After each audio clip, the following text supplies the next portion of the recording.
అరిసెలకండి 3 కేజీలు స్టోర్ బియ్యం పెట్టాను. జల్లిస్తున్నాను. కేజీన్నర బెల్లం అయితే కొట్టి దీంట్లో వేసుకున్నాము అండి. జల్లిచ్చేసి పెట్టుకున్నాం. కరగంగానే వడపోసుకున్నాము అండి. కడకట్టేసుకొని మళ్ళీ దీంట్లోకి వేసేసాము.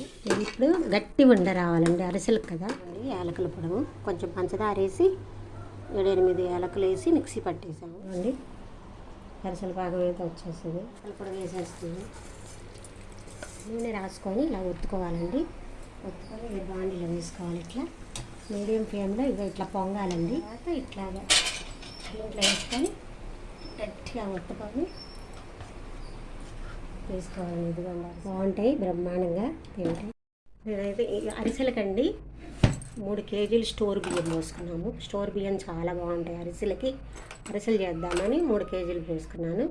2 రోజులు నానబెట్టాను. ఇవాళ వేయించుకొచ్చి ఇప్పుడు జల్లిస్తున్నాము. కేజీన్నర బెల్లం అయితే కొట్టి దీంట్లో వేసుకున్నాము. కేజీన్నర బెల్లం అండి. లోపు నానుతూ ఉంటుంది. ఇలా పిండి జల్లించుకుంటాము అండి. జల్లిచ్చేసి పెట్టుకున్నాం. ఇట్లా ఒత్తుకోవాలి, లేకపోతే తడి ఆరిపోతుంది.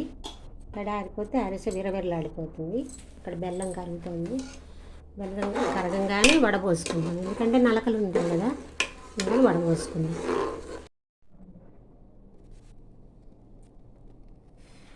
ఇంకా వడగట్టేసుకోవాలండి.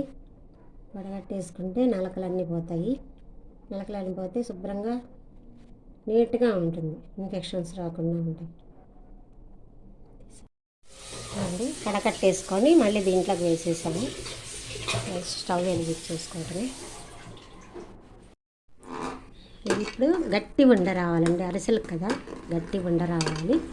పాకం వచ్చిన తర్వాత మళ్ళీ మీకు చూపిస్తాం అండి. యాలకుల పొడవు కొంచెం పంచదార వేసి 7-8 యాలకులు వేసి మిక్సీ పట్టేసాము. ఇట్లా వేస్తే బాగా నలుగుతుంది యాలకుల పొడవు. అరిసెల్లోకి ఈ పాకంలో వేసేసుకుందాం అండి.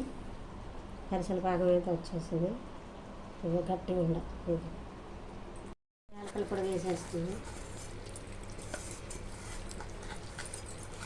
పాకం వచ్చేసింది. పిండి పోసేస్తుంది.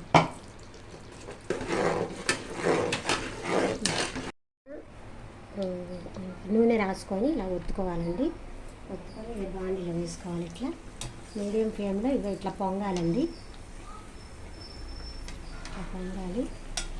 వేగిన తర్వాత ఇట్లాగా దీంట్లో వేసుకొని గట్టిగా ఒత్తుకొని వేసుకోవాలి. ఇదిగోండి